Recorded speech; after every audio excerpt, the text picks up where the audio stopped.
Quand on pense au Maroc, on imagine tout de suite des trains à grande vitesse, d'immenses projets d'énergie solaire, une scène politique qui a l'air de beaucoup bouger.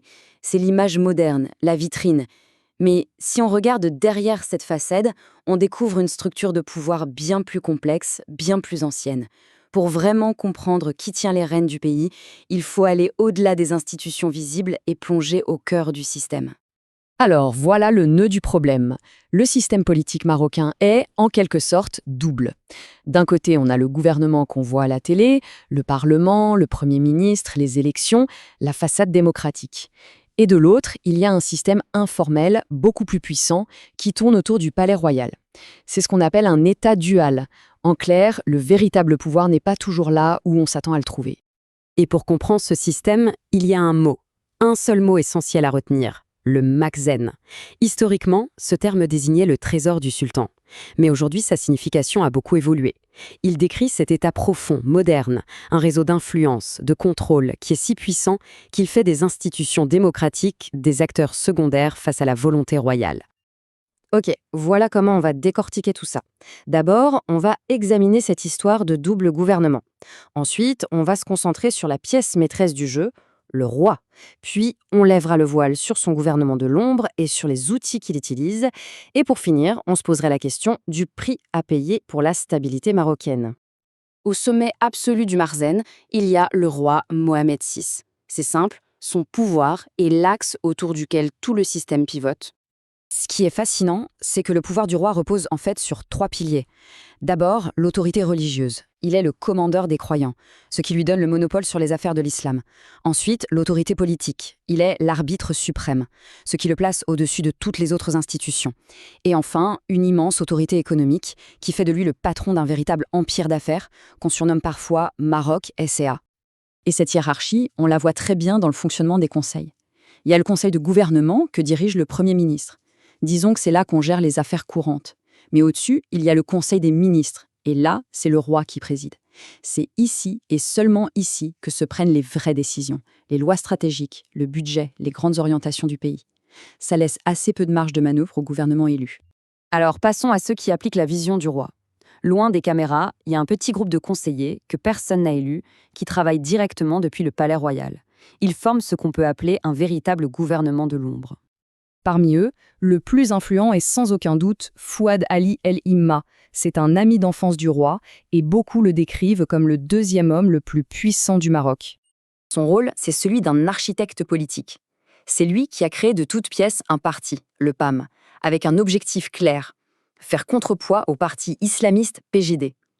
On dit même que c'est lui qui a manœuvré en coulisses pour provoquer la défaite électorale du PJD en 2021.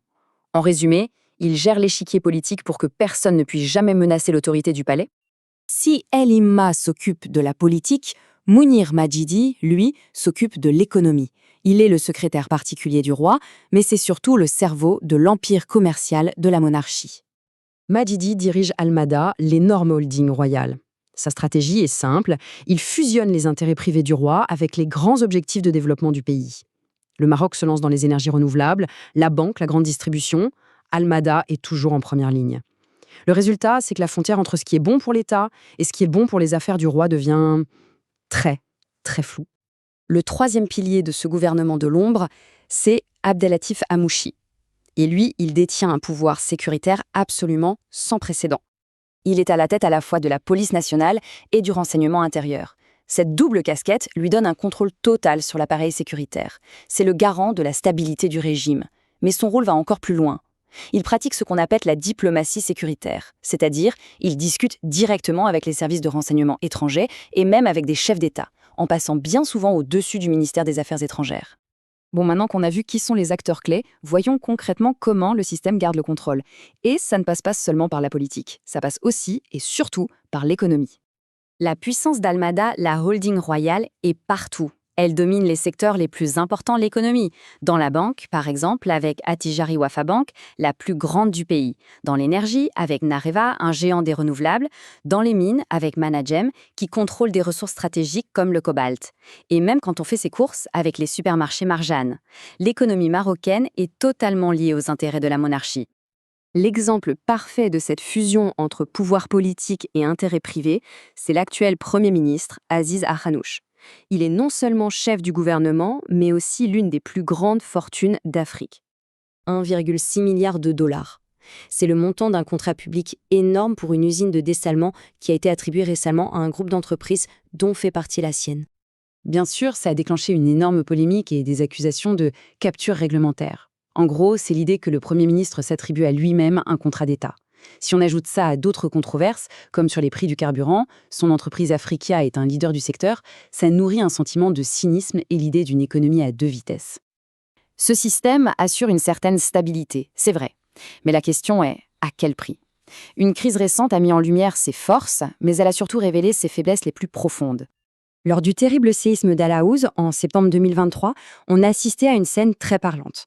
Pendant près de 19 heures après la secousse, l'État a semblé complètement à l'arrêt. Les ministres étaient silencieux, tout le monde attendait une instruction. Ce n'est qu'au retour du roi et après qu'il ait présidé une réunion de crise que la machine s'est enfin mise en route. Cet événement a montré la plus grande fragilité du système, une hypercentralisation qui peut mener à la paralysie totale quand le centre est absent.